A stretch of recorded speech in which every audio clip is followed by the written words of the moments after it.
Halo semuanya, dalam video ini kita akan memahami bagaimana kebijakan fiskal, moneter, dan utang luar negeri mempengaruhi stabilitas ekonomi Indonesia.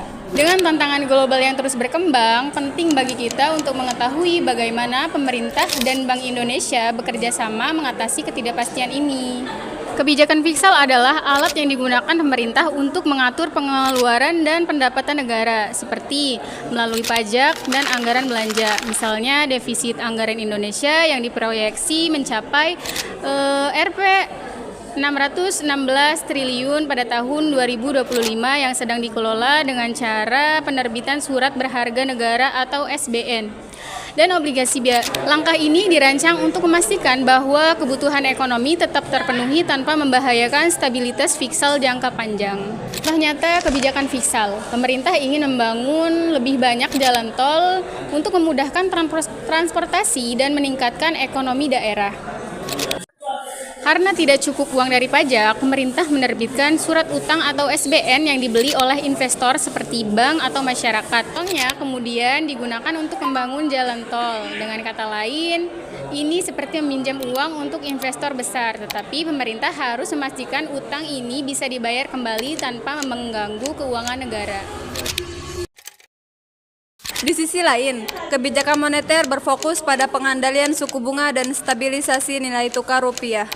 Bank Indonesia misalnya mempertahankan BI RAS di angka 5,75% untuk mengendalikan inflasi dan target yang telah ditetapkan, yaitu 2,5 kurang lebih 1%.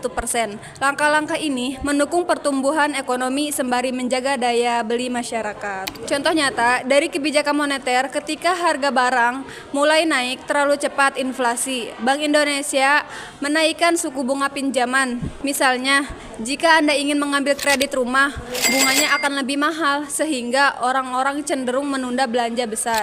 Dengan cara ini, uang yang beredar di masyarakat berkurang dan harga barang kembali stabil, sehingga masyarakat dan bisnis lebih mudah meminjam uang untuk belanja atau investasi. Ini akan meningkatkan aktivitas ekonomi.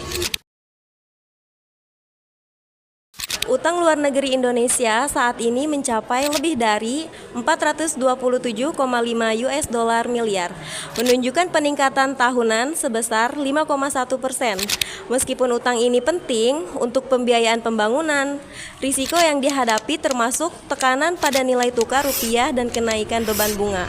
Pemerintah terus memantau situasi ini agar anggaran dapat dialokasikan secara optimal untuk sektor-sektor penting seperti pendidikan dan kesehatan. Contoh nyata dari utang luar negeri, bayangkan Indonesia ingin membangun pembangkit listrik besar untuk memenuhi kebutuhan listrik di seluruh daerah.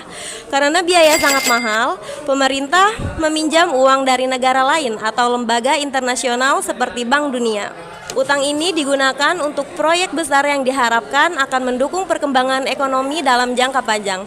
Namun, pemerintah harus berhati-hati karena jika rupiah melemah terhadap dolar Amerika Serikat, utang ini bisa menjadi lebih mahal untuk dibayar.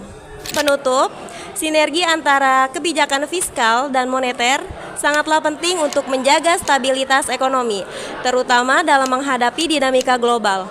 Dengan pemahaman yang mendalam, kita dapat mendukung kebijakan yang mendukung pembangunan dan kesejahteraan bangsa. Sekian dari video pembelajaran kami ucapkan terima kasih banyak. Bye.